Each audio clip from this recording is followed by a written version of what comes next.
Bienvenidos y bienvenidas a un nuevo podcast de Nos van a oír. Hoy vamos a hablar de un tema crucial, como es la salud mental. En España, 4 de 10 personas valoran negativamente su estado emocional, el 60% de la población en la atención psicológica está en manos privadas y también vemos cómo la juventud tiene una cierta presión en cuanto a las redes sociales. Hoy vamos a hablar de todo esto y para esto nos acompañan Cristina Rodríguez, psicóloga, investigadora predoctoral y presidenta de la Federación de Jóvenes Investigadores Precarios.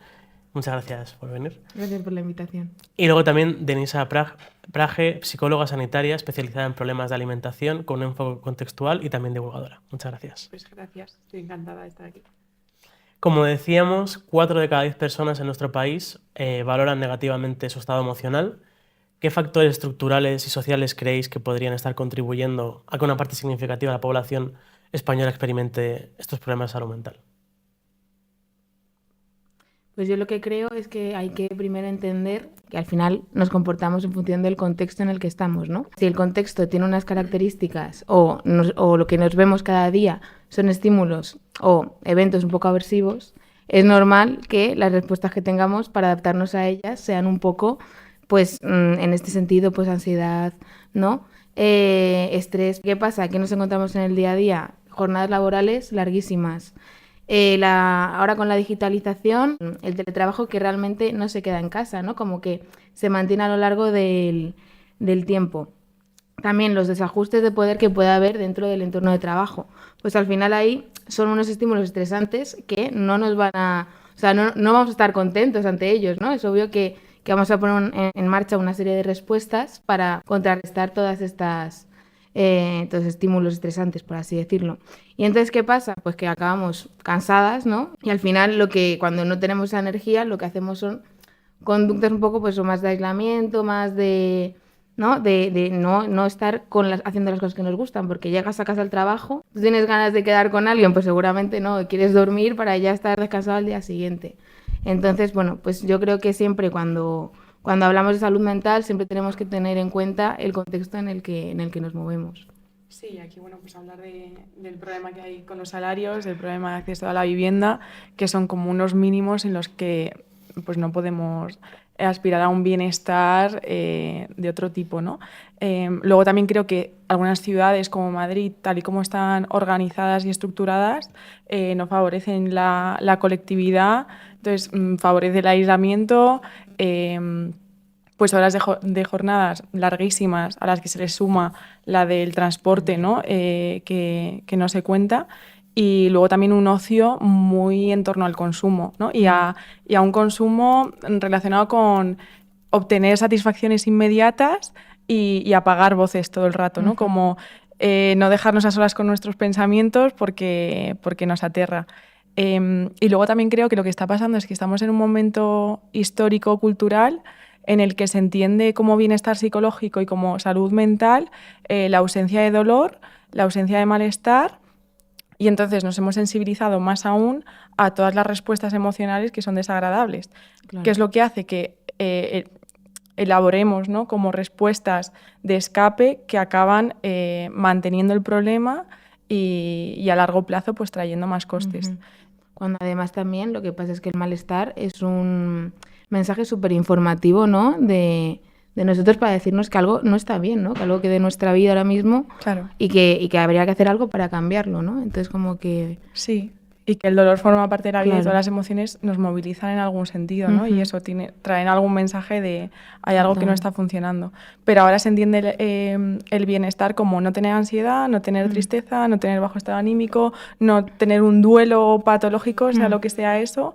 Entonces, prácticamente el bienestar emocional es estar en coma, ¿no? Lo más parecido a estar en coma, a no vivir. Total. Y yo creo que eso tiene que ver también con el boom de la divulgación en redes sociales sobre salud mental, el momento libros de autoayuda, ¿no? Y todo el consumo en torno a esto que va generando cada vez más reglas acerca de cómo vivir, que en realidad no nos está ayudando a vivir, nos está alejando de eso. Muy interesante. Bueno. La siguiente pregunta es que España es el segundo país europeo con más consumo de ansiolítico, detrás de Portugal únicamente. ¿Existe alguna tendencia a medicalizar el estrés y la ansiedad en vez de ir a las causas subyacentes? Y también, ¿dónde queda la psicoterapia cuando todo se reduce únicamente a las pastillas, ¿no? Claro, ¿qué es lo que pasa cuando...? Bueno, primero, que hay que hablar de varios factores. Uno es la escasez de ayuda de atención psicológica en el ámbito público, ¿no?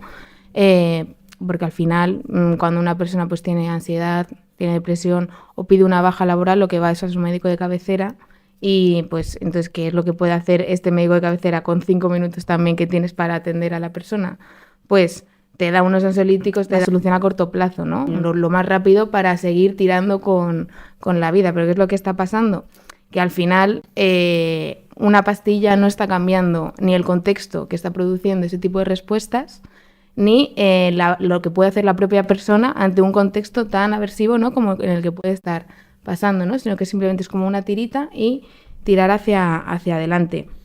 Obviamente es mucho más fácil dar una pastilla y seguir hacia adelante, pero eso no está solucionando el problema de fondo que lo está generando. Simplemente es para ir tirando.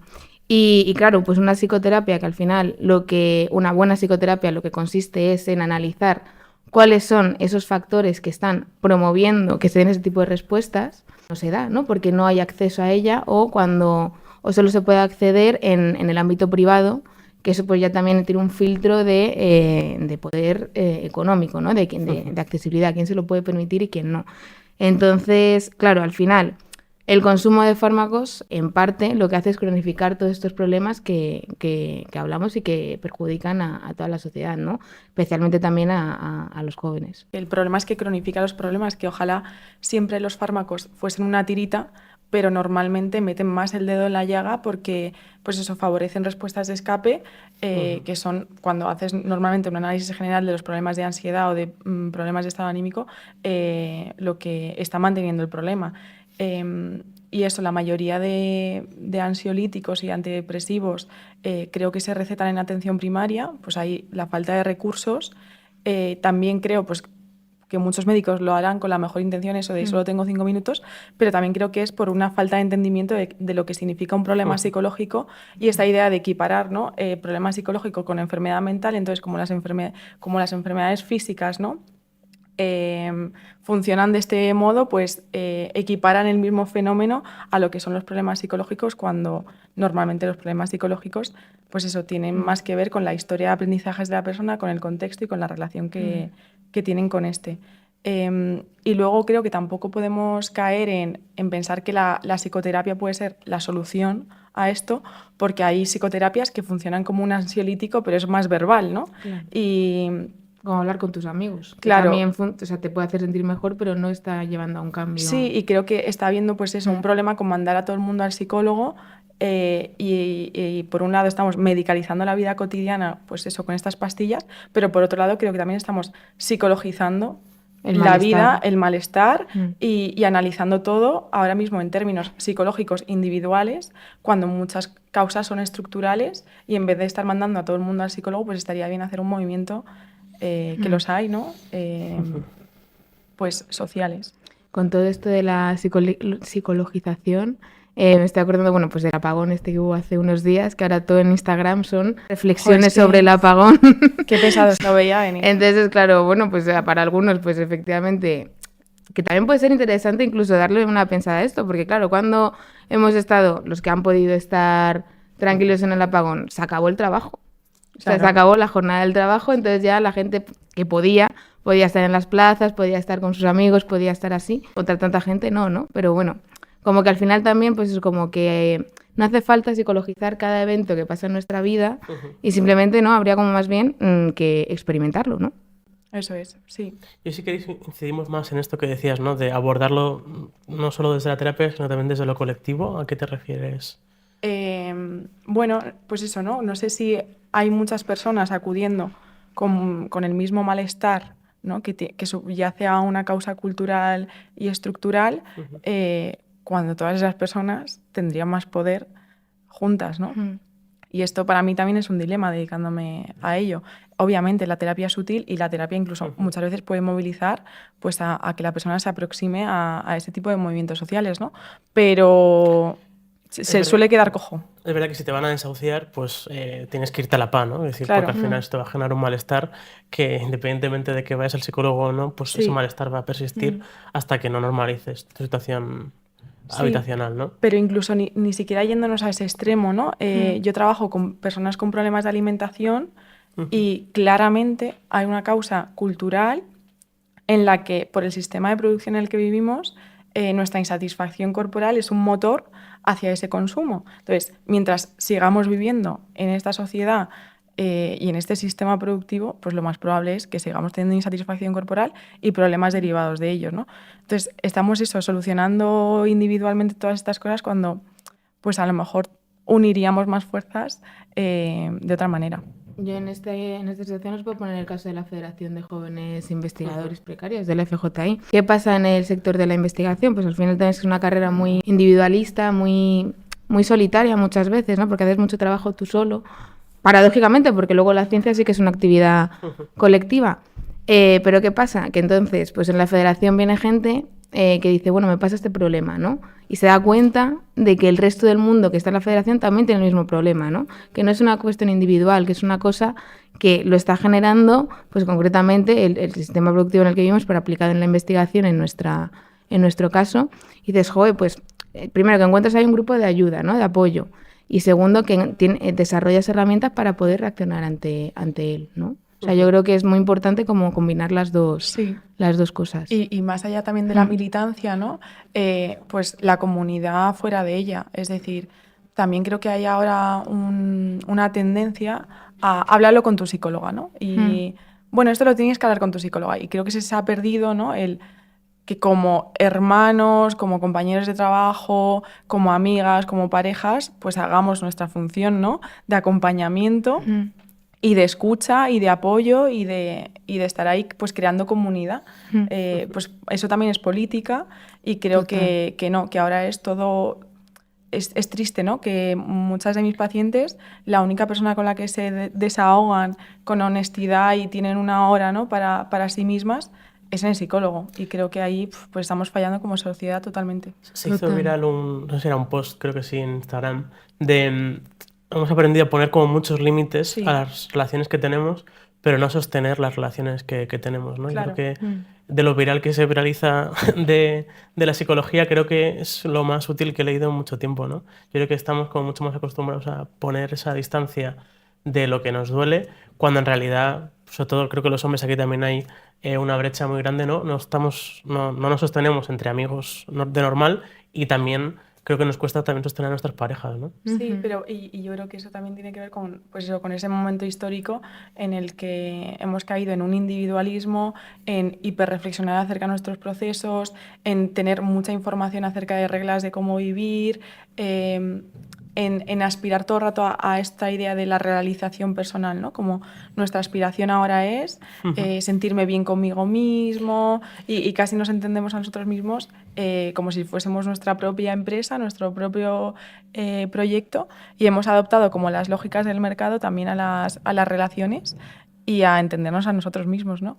Y casi todo el rato intentando diferenciarnos de los demás para pues eso, buscar la autenticidad y destacar sobre otros. Sí, es básicamente todo este tema de la individualidad, ¿no? Que al final ponemos el foco en nosotros mismos y no estamos pendientes de lo que le pasa a la otra persona.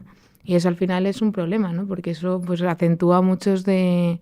Bueno, primero la soledad, ¿no? Que también es uno de los problemas que afecta a la población joven. Pero yo que sé, también otros de poder acceder a un ocio, ¿no? Que también dependa de las otras personas, ¿no? Porque al final siempre estamos como encerrados en nosotros mismos. Vamos a volver un poco al ámbito laboral. Ponen un estudio de FREMAT, una mutua con sus claros oscuros como todas, que la salud mental dentro de la empresa ha aumentado mucho, ¿no? La importancia que le damos los trabajadores, representando además el 20% de las bajas que se producen tienen que ver con la salud mental, ¿no? ¿Qué creéis que está pasando en el mundo laboral para que las bajas por salud mental se hayan duplicado en 7 años? Y luego, pues también la otra pregunta, ¿no? Es si es posible tener salud mental sin abordar la gestión de los riesgos psicosociales en las empresas. ¿Si quieres empezar? Sí, que se empieza tú, Dini. Bueno, está claro, ¿no? Como lo que está pasando es que los salarios no llegan, las jornadas laborales son una barbaridad. A eso se le añade, pues eso, ¿no? Lo que hemos hablado de también las horas de transporte. A veces también en los ambientes de trabajo hay problemas de acoso, ¿no? Y de falta de compañerismo que también evidentemente afectan al tema del bienestar psicológico y bueno, pues es el poco tiempo que hay también para la conciliación, ¿no? Y siempre que pensamos en conciliación lo pensamos en términos de parentalidad, pero no, es que todos necesitamos conciliar nuestra vida personal con el trabajo. Con nuestras amigas, con nuestras parejas, con nuestros familiares que puedan necesitar también nuestra atención. Y también yo también añadiría aquí el tema este de cómo hemos interiorizado, que lo comentaba Deni antes, las lógicas productivas, ¿no? O sea, como que al final también en nuestras empresas, universidades en mi caso, también se refuerza mucho todo este tema de producir más, de ser súper productivo, de conseguir más en el menor tiempo posible. Y al final, como que hay un factor muy importante que es la identificación que tienes con tu propio trabajo, ¿no? Como que al final acabas haciendo una igualdad entre lo que tu valor como persona y lo que produces. Entonces, claro, pues eso es la combinación perfecta para que vaya, o sea, para desarrollar algún tipo de problema psicológico. A mí también me hace gracia en estos contextos cuando el Gabinete de Recursos Humanos te manda un curso en técnicas de mindfulness para contra la ansiedad o contra cualquier otra cosa, ¿no? Y es como, bueno, es que yo igual no tendría esta ansiedad si mi salario no tuviera que dedicar el 50% de él a pagar el alquiler, ¿no? O si no tuviese que gastar 1 hora y 2 horas de mi día para ir y volver del trabajo. Igual, si tuviera otro tipo de facilidades, mi salud mental iría mucho mejor que como va ahora. Y claro, como que al final también las soluciones que se proponen no son soluciones que atajen el problema, ¿no? Sino que es un poco también lo que comentamos antes de unas tiritas que podamos pues ir sobrellevando la cosa, pero que al final lo único que hace va a ser cronificar los problemas. Uno de los temas también que ha comentado Deni es lo del acoso laboral, el abuso de poder en la empresa, que es una cosa también fundamental y que en la propia federación nos llegan muchos casos de gente totalmente quemada que no puede volver a trabajar. O sea, se tiene que cambiar de sector por estas cuestiones. Y claro, pues ahí también lo que adolece es una falta de mecanismos que puedan solucionar estos problemas, ¿no? Como que muchas empresas, universidades, pues no tienen estos mecanismos que protejan a los trabajadores al final. Sí, y luego también creo que aquí no hace falta ni siquiera que estés metida en una empresa, porque cuando eres autónoma, yo pasé de ser contratada autónoma y ya no hacía falta que tuviese un jefe, ¿no? Sino que yo ya me había convertido en mi propia jefa, ¿no? Que se dice, pero también para estar monitorizando cuántas horas estoy trabajando, hasta dónde estoy llegando y pues eso, hemos interiorizado como esta lógica. Luego también dentro de las empresas se juega mucho con esta idea de familia, ¿no? Hacer actividades fuera del entorno laboral y ahí también es mucho más difícil poner los límites, que ahí sí que tiene sentido ponerlos, ¿no? Porque claro, de repente estás poniendo límites a tu colega o a tu jefe. Claro, que hay una diferencia de poder ahí que es que no podemos olvidar y que marca absolutamente la relación que podemos tener con ellos. Y creo que también esta idea de vamos a hacer ejercicios de mindfulness para que estéis bien, en realidad sí que hay un interés en la salud mental de los empleados, pero porque el fin último es que los empleados sigan produciendo, ¿no? Y esto lo hace muy bien Google, ¿no? Que se supone que es ahí un paraíso en el que pues horarios flexibles, tienen un montón de jueguecitos, tal, pero en realidad están todos orientados a que los empleados, estando felices, estando con energía, pues van a producir más, ¿no? Y ahí creo que en realidad la estructura de salud mental, ¿no? Cumple la misma función. Realmente, muchas veces el psicólogo es una manera de volver a hacerte funcional para volver a la rueda de producción y de hecho es tal y como se describen los problemas psicológicos, que hay una afectación en el ámbito laboral, social, pero bueno, que está ahí el ámbito laboral como como definitorio, Que ¿no? hay- Y como criterio. Como que al final realmente las intervenciones sobre salud mental igual deberían cambiar las preguntas a las que responden, ¿no? Claro. O sea, yo quiero que esta persona sea funcional en su trabajo o quiero que esta persona empiece a hacer cosas en su vida que sean acordes con sus valores, con las cosas que le importan, ¿no? O sea, si es un interés más centrado en el bienestar de la persona o centrado en la empresa en la que está. En este sentido, yo creo que hay uno de los déficits que tiene, sobre todo la legislación laboral, que es la falta de control con el tema de los riesgos psicosociales, ¿no? Yo creo que, bueno, de hecho estamos también aumentando las muertes en el trabajo. Hace unos años estaban por debajo de 700 y ahora vuelven a estar por debajo de 800 personas que van a trabajar y no vuelven. Pero es verdad que yo creo que la generación, sobre todo la tardo millennial y algo Z, sí que ha problematizado más y creo también el tema de salud mental y creo que también por eso aumenta, ¿no? Ha aumentado el doble de bajas por salud mental dentro del ámbito laboral, pero claro, en realidad lo que se encuentra cualquier persona en cualquier empresa, incluso las grandes, es que las empresas no miden los riesgos psicosociales, no los trabajan y nosotros como sindicato también hacer algo de autocrítica que tenemos que trabajarlo más, lo hacemos y seguimos intentando implementarlo, pero es verdad que las empresas no se lo toman en serio, además, yo creo que es un tópico, pero si te rompes una pierna, pues te dan la baja. Pero incluso creo que los trabajadores a veces nos autorreprimimos, ¿no? Es decir, Total. una baja por salud mental le damos menos importancia, ¿no? Y además esas bajas laborales, el burnout, se debería entender pues, como una enfermedad, como un accidente laboral. Es una enfermedad laboral, en realidad. Depende de hasta dónde llegue el burnout, ¿no? Yo, por ejemplo, pues últimamente, el año pasado pasé por una etapa de burnout, que creo que también, o algo parecido, ¿no? De estar quemado. Y yo creo que, o sea, no lo comuniqué más allá de amigos y cercanos, pues porque sabía que no se iba a entender y que incluso se iba a juzgar y que lo que decíais, ¿no? Se va a entender que si te quemas es por falta de valía, por falta de... Sí, como que es tu responsabilidad, ¿no? eso Como es. que es culpa tuya haberte quemado, ¿no? No haberlo hecho. Como si tú tuvieras ahí algún tipo de Y yo creo que ahora a nivel de control. riesgos psicosociales hace falta ponerle más importancia a nivel colectivo, sigue falta hacer pedagogía y hace falta protocolos. Es decir, las empresas cuando hacen el análisis, ¿no? de riesgos psicosociales, pues sí que tienen unas preguntas y tal, pero yo creo que fallan muchas veces y que de hecho es como también parte de lo que la juventud, ¿no? La juventud ahora reclama, ¿no? Es decir, que trabajar no sea un infierno. Yo creo que eso ahí también... Sí, pero no sé si ahí también estamos aspirando a poco, ¿no? Cuando no estoy quemado, ¿no? Y dónde tenemos puesto el umbral y cuando las condiciones son lo suficientemente buenas, yo creo que ahí el umbral ya se ha estropeado desde hace tiempo, ¿no?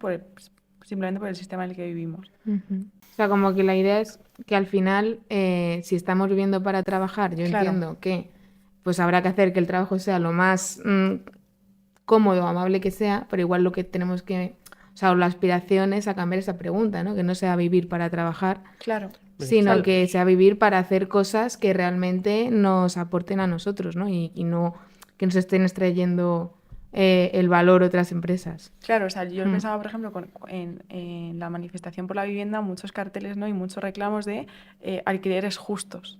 Y a lo mejor ahí ya hemos perdido el foco, porque ¿qué es el alquiler justo? ¿No? O sea, lo justo es que no se haga negocio con la vivienda.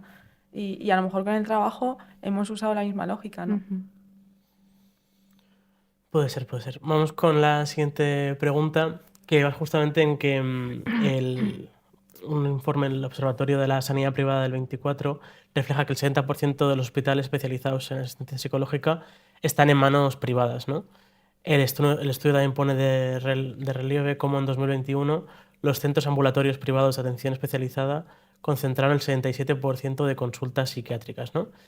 ¿Qué desafíos se enfrenta el sistema público de salud mental? ¿En qué términos de recursos y accesibilidad? ¿Y cómo impacta esto en los pacientes?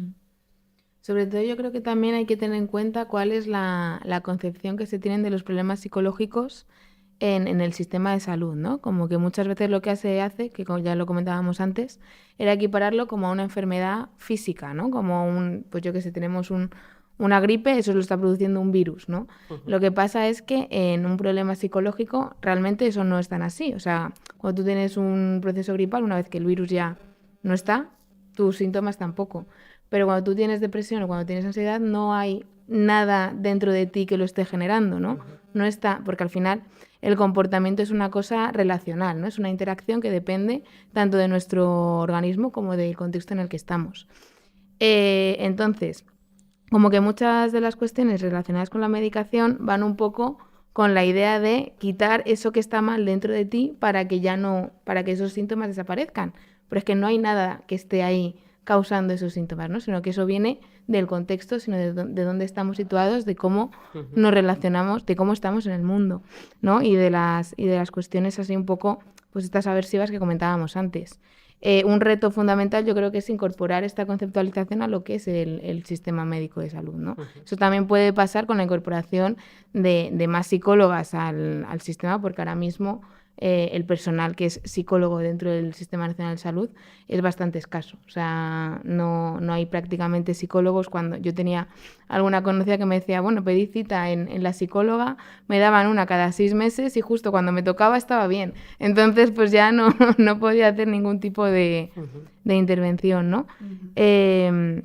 Y sobre todo también el reto que tienen es incorporar a todas estas personas que o bien no están yendo al psicólogo o bien están dedicando un gran porcentaje de su salario a ir a las consultas privadas, ¿no? Que al final eso también supone una barrera socioeconómica al bienestar, ¿no? Entonces, bueno, yo creo que son dos cosas que no sé cómo lo ves tú, Deni, que Sí, creo que hay que comentar. no, estaba pensando en esto que has comentado de tu amiga, ¿no? De pido cita para la psicóloga y a los 6 meses estoy bien, y a mí la idea que me ha venido es igual no somos tan necesarias entonces, ¿no? Pues Como también puede ser. quiero decir, si en 6 meses sin la psicóloga tu vida mejora igual que si estás yendo, entonces el tratamiento realmente no ha hecho nada, ¿no? Entonces no sé si, por supuesto, ojalá tener más psicólogos para que todo el mundo pueda tener derecho a tener acceso a la ayuda psicológica, pero volver a la idea de no problematizar también todos los problemas de la vida cotidiana, poner el foco en otros lugares y también incluso en otros recursos, porque siempre pensamos en más psicólogos en hospitales, más psicólogos en centros de salud mental, que por supuesto estoy a tope con eso, pero nos olvidamos de otras figuras también dentro de la psicología, como son los psicólogos sociales, ¿no? de centros de atención a la infancia o atención a la familia, de integradoras sociales, de educadoras sociales, de trabajadoras sociales, que también son servicios, o de psicólogos comunitarios, que muchas veces hacen una labor por la salud mental y por la idea que tenemos de salud mental igual de importante, ¿no? Y no sé si la estamos relegando pues por esa concepción biomédica a los hospitales, ¿no? A lo que se hace en los hospitales. Y es como, no, es que podemos mejorar nuestra salud mental fuera del psicólogo y también acudiendo a otros servicios más allá de la psicología clínica y a nuestra comunidad. Es que eso creo que es lo que más hace falta. Y que además es súper importante para no cronificar los problemas. Claro. O sea, es que además, bueno, eso lo podemos ver también en cualquier procedimiento que tenga que ver, por ejemplo, con ¿no? con los servicios sociales. Siempre hay una trabajadora social acompañándote en el proceso, ¿no? Al final, si hay un abordaje temprano, los problemas se pueden solucionar mucho más fácil ahí y evitan su cronificación, que eso es uno de los lastres más complicados de la salud mental al final. Sí, y como tú dices, estoy súper de acuerdo con integrar como otro paradigma pues dentro de la psicología clínica, porque ahí hay un lío, ¿no? de escuelas y de entendimiento del ser humano, que da igual mandar al psicólogo si luego el psicólogo que te toca no entiende el ser humano como, pues eso, como un organismo que está constantemente en relación con su contexto y con su historia, y que ahí está el problema. Total, o sea, entender la funcionalidad que tiene nuestro comportamiento, que al final es que hacemos cosas para adaptarnos. Sí, totalmente. Todo el rato. Entonces, si no se entiende eso al abordaje de un problema psicológico, o sea, si no se está entendiendo por qué un problema se está manteniendo, si una persona está haciendo X cosas en el contexto en el que está, pues es que no puedes abordarlo de una manera efectiva. O sea, no estás atajando a la causa que lo está provocando, ¿no? No sé si puedes profundizar un poco más en esto que decías de las escuelas. Vale. Bueno, esto da como para otro podcast, ¿no? Y no soy experta, pero dentro de la psicología no hay una única escuela o teoría, ¿no? Sino que hay pues distintos enfoques acerca del ser humano, de por qué ocurren los problemas psicológicos.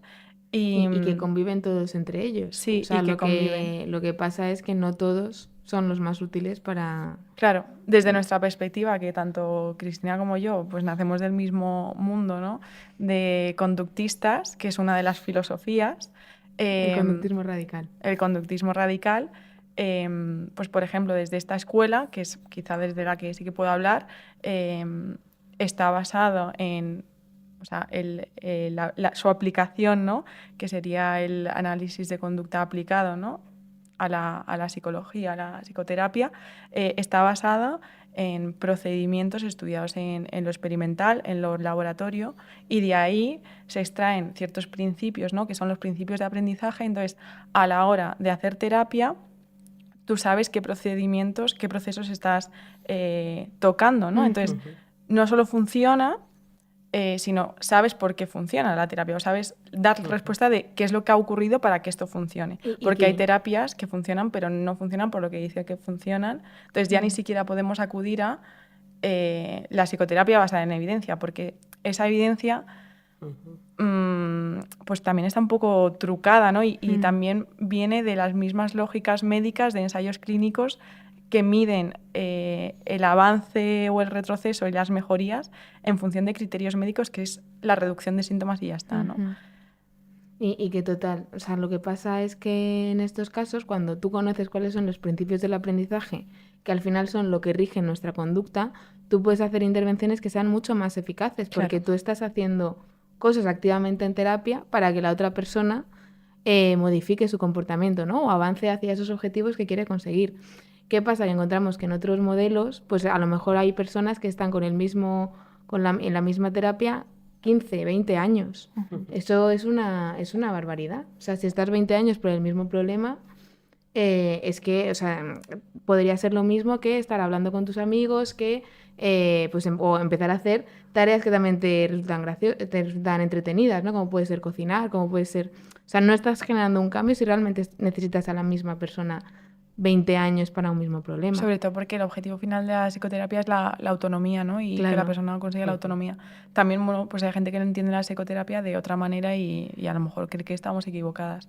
Pero bueno, en este sentido, sin decir que el resto de terapias no funcionan, porque de hecho sí que funcionan, pero las explicaciones que dan pues no siempre se ajustan al modelo. Y la idea es ver por qué, ¿no? O sea, como justo también Deni antes comentaba, el tema de la investigación de resultados, ¿no? Que es ver qué tratamiento funciona mejor que otro, por ejemplo, pero no se centra en cuáles son las cosas que están haciendo que ese cambio funcione, ¿no? O sea, que ese cambio se dé, y ese que sería más la investigación de procesos, ¿no? Ahora sí que hay grupos que están también investigando esa línea de procesos, ¿no? De ver qué es lo que pasa en terapia para que una persona, pues efectivamente cambie, ¿no? ¿Qué es lo que hace la terapeuta? ¿Qué es lo que hace el consultante, ¿no? En esta interacción que se forma dentro de la sesión.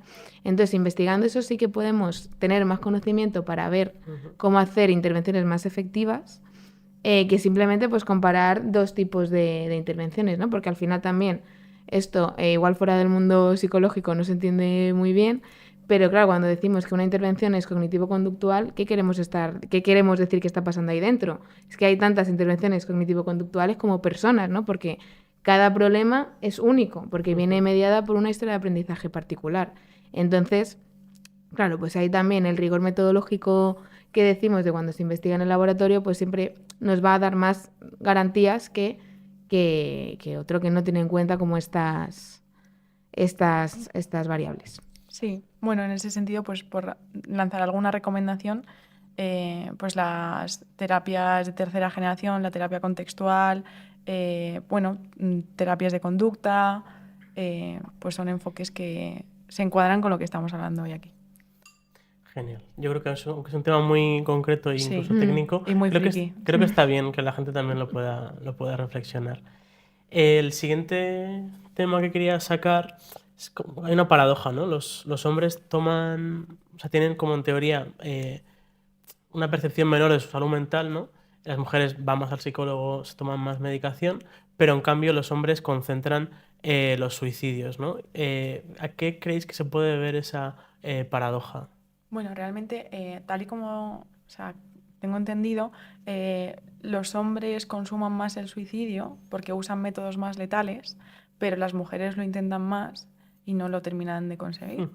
Entonces, esto también tendrá que ver pues, con aprendizajes de género, ¿no? Y por qué un hombre usa métodos más letales y las mujeres no. También las mujeres, por su propia socialización, imagino que tienden más a pedir ayuda y los hombres tenderán más a aislarse porque desde la infancia, ¿no? Han sido castigados con su expresión o con no mostrarse débiles o vulnerables. Esto tendrá que ver también, ¿no? O por el uso de sustancias, quizá también.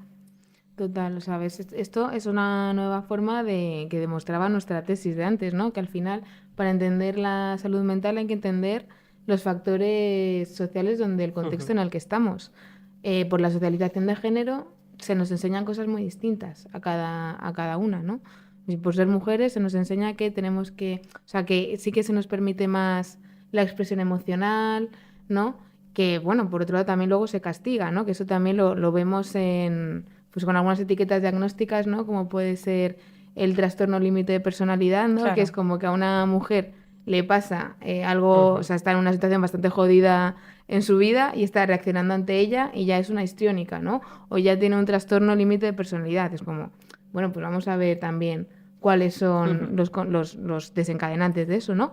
Pero a los hombres pues siempre se les ha castigado, ¿no? Que sean vulnerables, ¿no? Que puedan llorar. Es como, bueno, que cuando lo podemos ver, que eso empieza ya en la infancia, ¿no? Cuando un niño se cae, dice, hombre, no llores si no te ha pasado nada, ¿no? Que sea un hombre, ¿no? Como todos estos mensajes, pues al final también calan y van moldeando formas de reaccionar ante el malestar de nuestras vidas, ¿no? O sea, igual sí que como mujeres pues tenemos acceso a una mayor red de apoyo, ¿no? Que eso también, eso sobre todo se ve en edades mucho más avanzadas, ¿no? La salud mental en la tercera edad es un tema que, bueno, ahora en jóvenes de comisiones igual no es el mejor lugar para abrirlo, pero efectivamente como que es producto de esa solidificación, ¿no? De reglas que hemos tenido que interiorizar sobre cómo nos tenemos que comportar si somos mujeres o hombres, ¿no? Entonces, claro, el género es ahí una variable que genera muchísimo estrés y que va a hacer pues que al final, cuando una persona tiene ideación suicida, lo que quiere no es morirse, lo que quiere es dejar de sufrir. Entonces, pues va a acudir a unas formas u otras en función de lo que el contexto también le ha ido reforzando. Sí, total, que se castiga diferencialmente la expresión de unas emociones u otras, ¿no? Estaba pensando pues eso, en hombres se castiga más la tristeza, pero en mujeres se castiga mucho más la rabia, ¿no? Y son emociones mucho más difíciles de manejar ahí. Seguimos profundizando algunas diferencias de género. Existen muchos mitos muy extendidos acerca de los diversos problemas de salud mental, algunos de ellos con sesgos de género, como decía, especialmente los problemas con la conducta alimentaria. ¿Existe una diferencia en la percepción y tratamiento de los problemas de la salud mental entre hombres y mujeres por parte de algunos o los profesionales de la salud? O sea, yo creo que no solo existe, sino que debe existir, pero debe existir en favor del paciente, ¿no?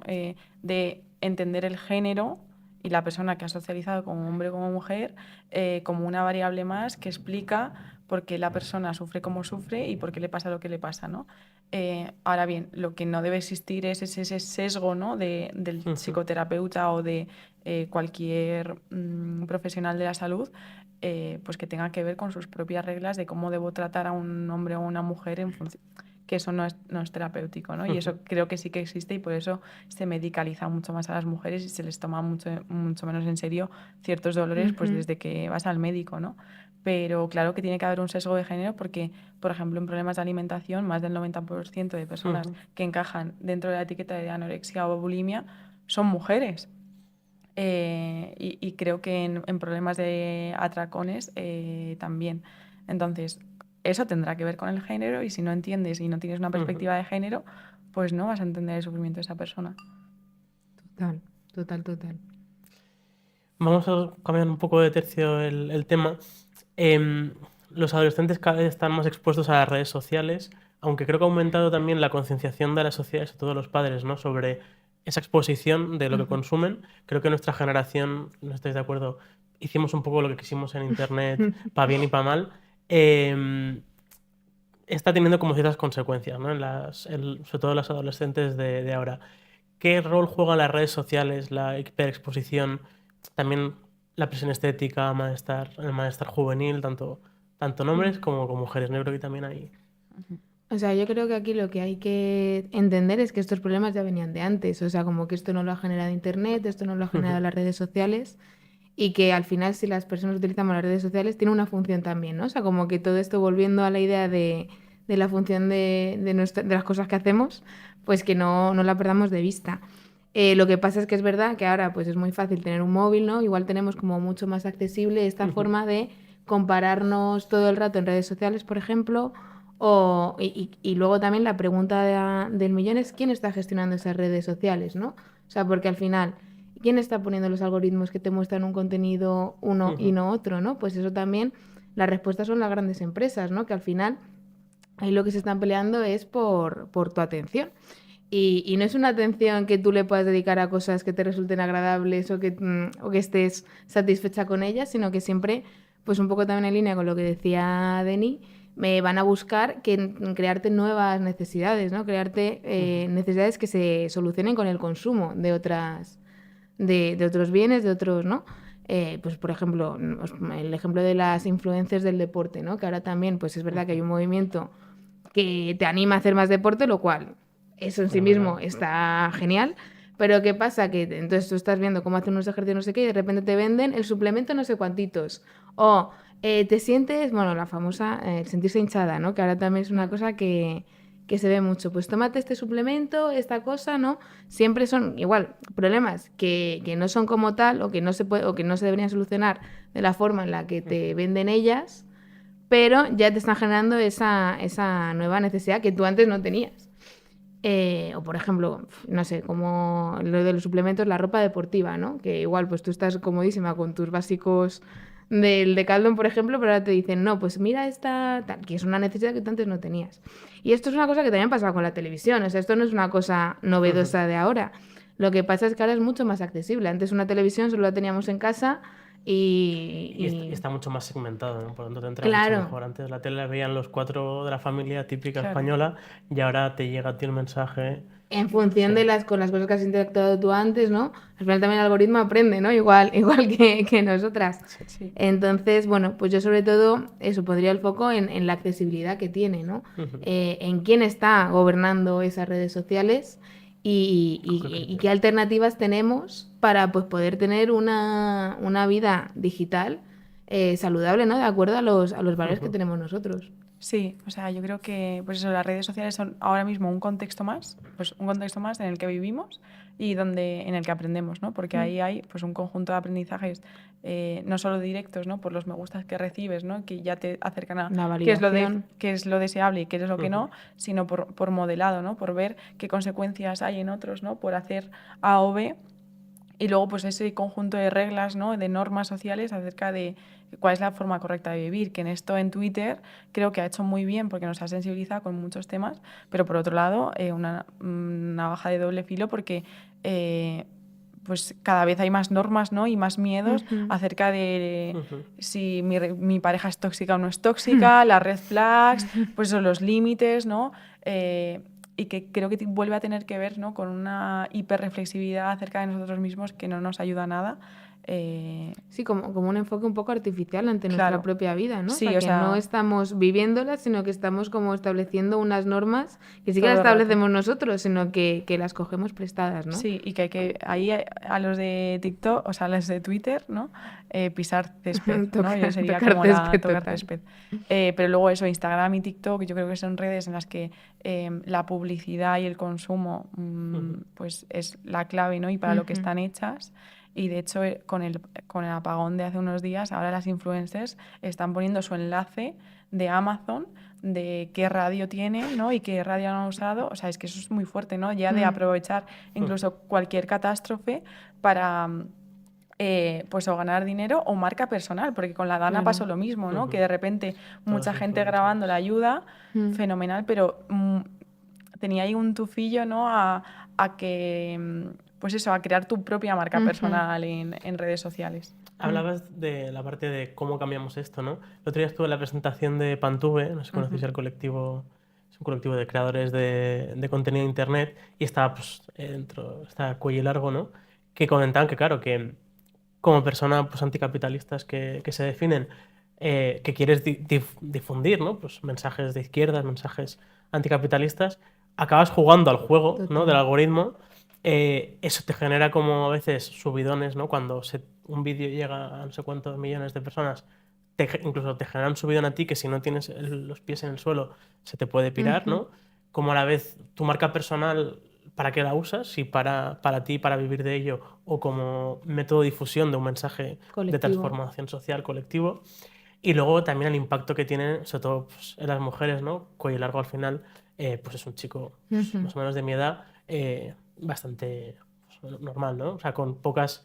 en la interseccionalidad pues no es de los colectivos peores, y él decía, ¿no? Que si a él recibe ataques siendo una persona así, o incluso yo, por ejemplo, en sindicato nos insultan a veces de vez en cuando ya pues añadimos mujer o migrante o LGTBI, pues claro, te arrasan, ¿no? Muchas veces y te destruyen en lo personal, muchas veces, que yo creo que eso es... Y sobre todo ahí de nuevo, pues eso, es mirar el algoritmo, ¿no? ¿Qué es lo que está, o sea, a quién está haciendo llegar?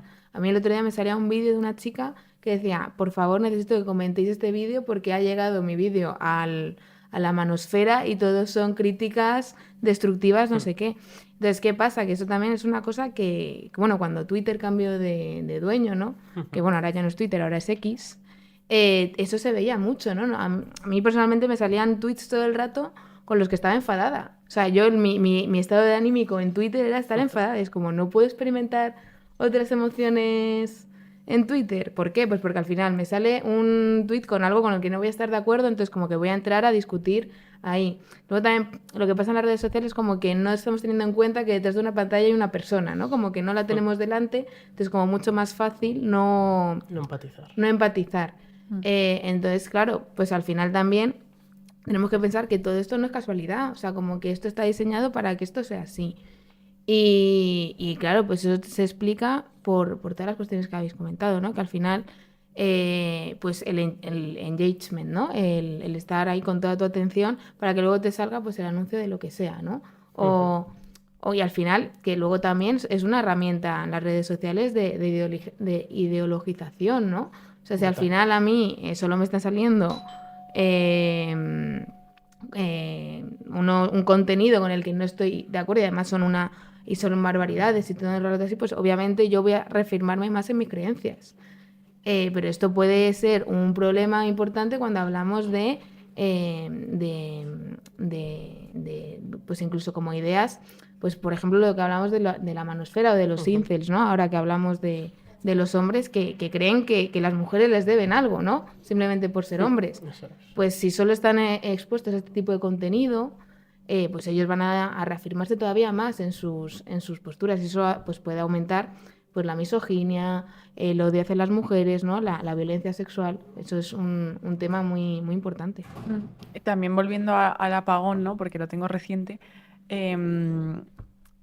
me di cuenta de que ese día, ¿no? Que se habían ido los móviles, que no podías trabajar, pues ese día yo no echaba de menos TikTok y yo me considero adicta a TikTok, pero qué casualidad que el día que yo no estaba trabajando no echaba de menos TikTok. Entonces, a ver si lo que estaba pasando no es que soy adicta a TikTok, sino que es una de las vías más fáciles de escape, ¿no? De las preocupaciones del trabajo o de la rutina y ese es el verdadero problema, porque muchas veces se habla de, no, es que somos adictos al móvil, ya, pero es que cuando estamos usando más el móvil, ¿no? O cuando tendemos más a ese uso de tipo escapatorio, de evitación y de apagar voces y de apagar pensamientos. Que es mucho más fácil scrollear, dar así a un móvil o pues hablar con tu compañero de piso, con tus amigos o hacer algún plan, ¿no? O incluso pensar en lo que te ha pasado en el trabajo y Claro. la verdad de estrés que Pues tienes. me es más fácil hacer así en una pantalla que me sale animalitos cookies de vez en cuando. Las redes sociales además tienen un mensaje, leí ayer, ¿no? Como que el poder de los consumidores, ¿no? Es que nosotros, había una foto, ¿no? Salía en un vídeo todo el maquillaje y tal, ¿no? Es que esto es culpa, el vídeo decía que era culpa de nosotros, sobre todo de ellas, que son las que consumen más, porque lo consumen, y como lo consumen se produce, ¿no? Cuando hay pues gente de la neurociencia pensando en cómo venderte hasta un grano de arena en un desierto, ¿no? Yo creo que ahí... o sea, lógicamente tenemos un cierto poder porque lo colectivo se plasma desde lo individual en cierta medida, pero creo que también tenemos que entender bueno, que al final hay gente pensando en cómo vendernos cosas todo el rato, que el estatus se muestra con el consumo y que creo que tenemos que ser conscientes de ellos sin criminalizarnos encima, ¿no? Es decir, Total. que el problema no es que yo tenga un móvil chino, porque todos son chinos, porque el iPhone también es chino, ya lo hemos descubierto ahora con lo de Trump. Si al final el coltán viene de todos los sitios, o sea, normalmente Claro. viene de la misma mina donde hay niños que se mueren o los matan, sin, sin quitarle importancia, pero tampoco sin culpabilizarse, ¿no? Yo creo que también Ujú. hay que hablarse desde una manera más... Sí, y que yo creo que precisamente cuando entendemos cuáles son estos factores contextuales que afectan a nuestro comportamiento, pues podemos entender mejor lo que hacemos, ¿no? Y podemos decir ahí, bueno, pues voy a intentar cambiar esto pese a la presión que estoy recibiendo, o al contrario, pues mira, esta cosa me interesa y la voy a mantener, ¿no? Sí. Pero si no tenemos esa información o no somos conscientes, pues de cuáles son esos factores que afectan a nuestra conducta, de cuáles son los factores que alteran la propia estancia en redes sociales, ¿no? ¿Por qué nos sale el contenido que nos sale? ¿Por qué elegimos el contenido que nos... O sea, si no tenemos esa información, es mucho más difícil tomar decisiones. Pero si la tenemos, pues desde luego que eso va a ir encaminado a primero, a que podamos hacer algo sobre el contexto este, que además también nos resulta un poco aversivo, y a estar mejores, o sea, a estar satisfechos con nosotros mismos. Vamos con la última pregunta. Marian Rojas, la conocéis, la figura bien, me refiero. Además de que popularizó conceptos como persona vitamina, hace poco estuvo en El Hormiguero, ¿no? Y hablaba de intoxicarse de dopamina, ¿no? Y que además decía que las únicas dos cosas que dan sentido a la vida es el amor y el trabajo, ¿no? ¿Qué opináis de este tipo de discursos de persona vitamina, dopamina, y que tú puedes con todo? Y además, ¿qué riesgos tiene convertir el sufrimiento humano en un problema de neuroquímica y voluntad personal? O sea, es que aquí hay muchos problemas en el discurso de esta mujer. Para empezar, cuando la escuchas te das cuenta de que muchas de las cosas que dice, que esto ocurre no solo con Marian Rojas, sino con muchas divulgadoras, vienen de sus experiencias, sus creencias, sus ideas morales, sus creencias de sus amigas, de cómo funciona la vida, y los psicólogos no nos dedicamos a eso, los psiquiatras no se dedican a decir qué es lo que tiene sentido en la vida, porque para eso están los monjes o, no sé, otras personas que se dediquen a otras cosas, ¿no? O los filósofos incluso, ¿no? O grandes pensadores, pero las psicólogas no nos dedicamos a eso. Entonces, cuando yo escucho pues esto de lo más importante en la vida es el amor y el trabajo, ¿no? Pues se ve ahí su ideología conservadora metiéndose en una cuestión que no tiene que ver con eso, ¿no? Luego, lo de la persona vitamina, persona tóxica, que esto ya se venía haciendo desde los primeros libros de autoayuda con persona tóxica, pues Sí, es la otra cara, ¿no? De lo mismo. Y es una forma de entender las relaciones humanas muy instrumentalizada, ¿no? Como muy de nuestro deseo propio, de lo que me aportas, de lo que no me aportas, pero que se parece mucho al discurso de los límites y de que hay que poner límites y del autocuidado y de el yoísmo, ¿no? Que no favorece nada. Y luego, pues y lo más además ahí, problemático. con eso es que es muy reduccionista, ¿no? Es como que es mucho más fácil ponerle una etiqueta a una persona que entender cómo me relaciono con ella o cuáles son. No, pues no, esta persona es que es una persona tóxica. Bueno, Sí. vamos a ver qué es lo que está haciendo que me molesta a mí, si me interesa mantener el contacto con esta persona, qué acuerdos se pueden llegar para solucionar este problema. Pero si yo digo, bueno, es que este es un tóxico, no sé qué, pues este ya me da igual. Claro. Pues claro, eso va a hacer que no sea tan fácil o sea, que no sea una interacción real, ¿no? Sino que me distancie más o como que ponga más distancia. Es una forma de estancar, ¿no? De hacer estancamientos Y de deshumanizar. y deshumanizar. Me pasa parecido, no creo que pise ningún charco, pero a ver cómo lo veis. Se habla todo el día, la juventud es de derechas, misógena, fascista, tal, ¿no? Bueno, a ver, es un porcentaje, o sea, aumenta el porcentaje de juventud de derechas muy poquito. O sea, lo que pasa es que los que antes eran de derechas, que lo tenían medio oculto porque no era la moda, ahora lo dicen públicamente, confrontan a la profesora, sobre todo, de Con más impunidad. con más impunidad además. Vale, hasta aquí el diagnóstico pues lo hemos hecho, ¿no?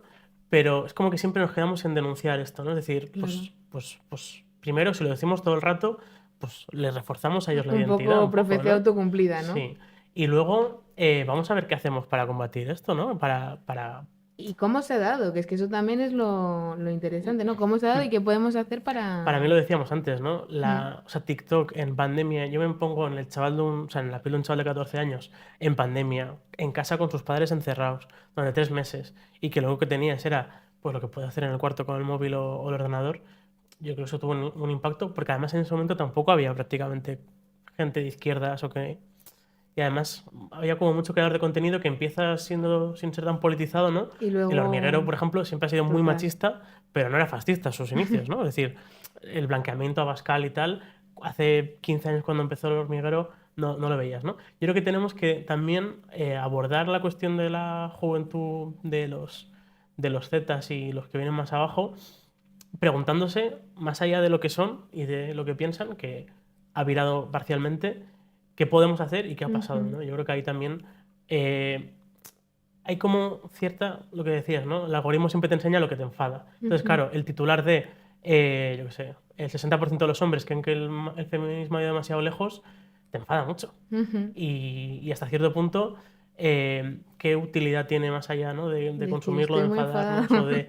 Bueno, Pues que al final cuando tú citas un tuit en el que dice eso, ya estás extendiendo su idea, ¿no? O sea, como que esa idea ya se está reproduciendo. sí. Que luego puede ser, que luego yo creo que los datos que decían en esa encuesta tampoco era tan así, sino que era como un titular que pronunciaba mucho eso, pero que en Ujú. verdad no eran tan dolorosos esos datos, ¿no? Pero como que esa idea ya se está extendiendo. Entonces, esto también es lo que nos pasa con los bulos, que es muy fácil decir un bulo, pero desmitificarlo es lo que lleva todo el trabajo detrás, que muchas veces pues no es mucho más costoso que lanzar el Ujú. bulo. Entonces, por eso el bulo se mantiene. Pero la contradicción, o sea, la respuesta correcta, la respuesta más acertada, no.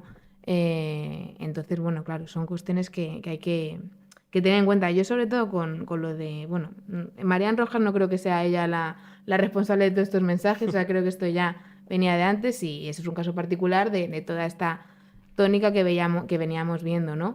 Yo creo que hay que huir de recetas fáciles. O sea, es que en el comportamiento es que hay muy pocas cosas que sean recetas fáciles. Y O de sea, pautas, pero porque ese es el problema, que cada vez buscamos más pautas, reglas, normas para vivir y todo es más complejo, ¿no? Y creo mm, que en Marian Rojas hemos encontrado un blanco fácil porque es muy viral, porque es bestseller y demás, em, pero otras psicólogas que hablan de personas narcisistas, de apegos evitativos, es que no dejan de ser etiquetas constantes, ¿no? Que simplifican la realidad, que no explican realmente el comportamiento, porque no es una explicación. Es porque tiene apego evitativo. ¿Y por qué tiene apego evitativo? Pues porque se comporta evitando. ¿Y por qué se comporta evitando? Porque tiene apego evitativo. Es una explicación circular, no estás llegando total. a la historia de la persona, tampoco creo que puedas tener acceso a ella y eso nos da como sensación de control, ¿no? A la hora de relacionarnos entre nosotros, pero en realidad nos está alejando cada vez más Claro. y nos está Y, metiendo en nosotros y que mismos. además es eso, o sea, cuando ponemos la etiqueta de que alguien es narcisista, que alguien tiene el apego evitativo, ansioso, el apego que queráis, ¿eso realmente anima a la acción después? O sea, vale, estamos teniendo como todos Claro, estos problemas. ¿Esto anima a cambiarlo o a intervenir sobre ello? No, porque dice, ah, bueno, no, yo es que me relaciono así porque tengo el apego evitativo, el apego el apego, no sé cuántos tipos de apego hay ahora mismo, pero el apego X, ¿no? Entonces, Ujú. por eso no nos anima a decir, bueno, pues igual tengo que Es como relacionarme de otra forma, una ¿no? identidad exculpatoria, ¿no? Es que claro. soy así Sí, y ya... Sí, total, pero total. y eso también se usa, ¿no? Como para como autoindulgencia, ¿no? Con las etiquetas diagnósticas, Ujú, ¿no? Ujú. No es que como tengo problemas de ansiedad o como claro. tengo un trastorno de ansiedad, entonces no puedo, ¿no? Y ahí de nuevo estás entendiendo tu problema de ansiedad como si fuese una enfermedad generada por tu cuerpo, ¿no? Que te obliga como una fuerza interna a comportarte de X manera. Y que no se Y puede no, cambiar, que yo creo que eso es claro, lo más importante de las etiquetas diagnósticas, ¿no? Que tienen como ese carácter de inamovible, ¿no? De sí. permanente. Que al final, pues eso muchas veces es lo que cronifica más el problema, ¿no? Que el propio problema en sí, ¿no? El creer que, bueno, pues que yo soy así y es lo que hay y entonces yo tengo que vivir con esto toda mi vida, ¿no? Sí, y yo creo que también el problema del discurso de Marian Rojas y de otros muchos discursos de metiendo neurotransmisores y palabras así como científicas, Ujú. pues de nuevo es como biologicista, reduccionista, porque nosotras y desde el conductismo y desde el análisis de conducta no se niega que evidentemente los neurotransmisores Tengan existen un y hacen su papel. función, lo que pasa es que esos neurotransmisores o lo que ocurre en el sistema nervioso no responde en el vacío, responde dentro de un organismo al que le ocurren cosas y al que le ocurren cosas dentro de un contexto. Entonces, sí, la dopamina va para arriba, va para abajo, pero no de la nada, sino Claro. porque está respondiendo a algo. Y además, ¿de dónde se lo han sacado? Porque no han hecho ningún estudio de biomarcador para saber si tú tienes la dopamina alterada o no, ¿no? O sea, Claro. no existen ese tipo de análisis. De hecho, cuando tú vas al psicólogo, bueno, cuando vas al psiquiatra, la entrevista es verbal, o sea, como que Claro. el diagnóstico se basa en función de lo que dice la persona. Entonces, bueno, pues quiero decir, pues atendamos a lo que dice la persona, efectivamente, ¿no? O sea, si una persona me dice que está mal, yo no necesito ver sus niveles de dopamina, ya me está diciendo que está mal, ¿sabes? Entonces, como Sí. que muchas veces, como que intentando poner nombres así científicos, creemos que le estamos dando más peso a la problemática, pero en verdad lo que estamos haciendo es no entenderla, ¿no? Es Sí. como dar unas explicaciones que no se corresponden con el fenómeno real. Total. Y aquí es muy famoso, ¿no? El ejemplo de los taxistas de Londres era, ¿no? Con la Que- amígdala. Sí, que por tener que memorizar muchos mapas, pues tienen una zona del cerebro relacionada con la ubicación, pues más desarrollada. Y esos taxistas, o sea, la causa es esa zona del cerebro, Ya. ¿no? Y por eso entienden mejor los mapas, o es al revés, ¿no? Es la consecuencia. Pues un poco lo mismo con la serotonina, con el cortisol, Total. con todo. Y además Total. nunca va a ser una única variable, pero queda muy cookie en estos discursos, da sensación de De control, y sobre de todo. rigurosidad, ¿no? Y en realidad está poniendo el foco en un lugar equivocado. Sí, sí. Me voy a saltar el guión para hacer una última, más que pregunta, reflexión, y también podéis comentar, y ya con esto cerramos. Yo con lo que me quedaría hoy es como que el capitalismo genera impactos en nuestras vidas, ¿no? Muchos, la vivienda, los salarios, etcétera. Y lógicamente eso desde la psicología es un abordaje, pero también pues lógicamente tenemos que organizarnos, ¿no? Yo creo que somos muy poco indulgentes entre generaciones y con nosotros mismos. En España, aunque ha bajado mucho el desempleo juvenil, la mitad desde que gobernaba Rajoy, sigue siendo el país con más desempleo juvenil de Europa. Siempre estamos ahí turnándonos con Grecia. Y más allá del desempleo, que también ocurre, en general es lo que hay una falta brutal de oportunidades, ¿no? Yo creo que eso tiene mucho que ver también con las masculinidades, ¿no? La masculinidad tóxica está muy vinculada al papel del proveedor, pero también en general, pues una persona, por desgracia, el trabajo en el sistema actual es lo que te da básicamente poder pagar alquiler, poder pagar la comida, el ocio, y por lo tanto lo que te da tanto esa capacidad de consumir como también una cierta tranquilidad, ¿no? Es decir, creo que no somos conscientes que toda esa generación joven que sigue sin tener oportunidades, que aunque no sea nuevo, porque hace 40 años había mucho desempleo, seguimos normalizando esa mili laboral, ¿no? que decimos mucho desde el sindicato, y que no ha cambiado, que sigue ahí, y que además quizá nunca hemos, desde lo sindical y en general la izquierda política, hablado del impacto que tiene emocionalmente en la forma de estar, ¿no? El simplemente no tener oportunidades a desarrollarte vitalmente, profesionalmente, en un sentido no de carrera profesional, sino de ser feliz con, o sea, la parcelita de trabajo que tengas que te dé para vivir, ¿no? Claro, o sea, ahí lo que vemos fundamentalmente ahora yo creo es el tema de la cronicidad de la precariedad laboral, ¿no? Porque, bueno, por ejemplo, en mi sector es lo más fácil o sea, lo más común es estabilizarte cuando tienes 40 años. Y hasta que tienes 40 años estás encadenando contratos temporales que no sabes si vas a tener un contrato o no, que encima vas a tener, en el caso del sistema universitario, pues tener que publicar pues para asegurarte ese contrato, porque es que si no, no tienes los méritos suficientes para conseguirlo. Entonces, claro, pues al final, ¿qué persona puede mantenerse sin un trabajo estable?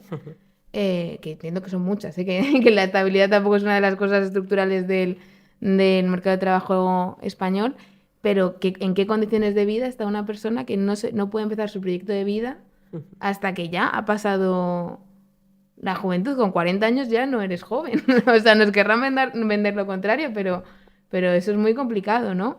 Entonces, claro, cuando tú pues ves que además esto es una cosa que no se... O sea, el mercado, por ejemplo, de la vivienda, ¿no? ¿Cuántos jóvenes se ven con la posibilidad de comprarse una casa? Pues probablemente muy pocos o ninguno. Y no es una cosa de, bueno, es que no me puedo comprar una casa este año, ¿no? Es que igual en 15 o en 20 años no puedo comprármela, quizás nunca, ¿no? Mientras que el alquiler no deja de subir, ¿no? Entonces, como que el hecho eso de no verle fin, pues también es una cosa, es un estresor muy importante, ¿no? Que cronifica, pues las condiciones de salud mental en las que estamos. No, nada que añadir, estoy de acuerdo con todo. Entonces, claro, pues como que en ese sentido, por eso yo creo que lo importante de este podcast es entender que nada de lo que hacemos es ajeno al contexto. Entonces, si las condiciones contextuales que tenemos son bastante lamentables, probablemente las cosas que hagamos nos vayan a hacer estar peor, porque no tenemos un abanico mucho más amplio de comportarnos, ¿no? Entonces, pues ahí las políticas públicas son fundamentales y también la organización nuestra para impulsarlas, ¿no? Y cambiar las preguntas que están respondiendo, ¿no? Que no son las que nos convienen a nosotras. Pues con esto nos quedamos. Muchísimas gracias Gracias a las a dos. vosotros. Muchísimas Y hasta el gracias. próximo episodio.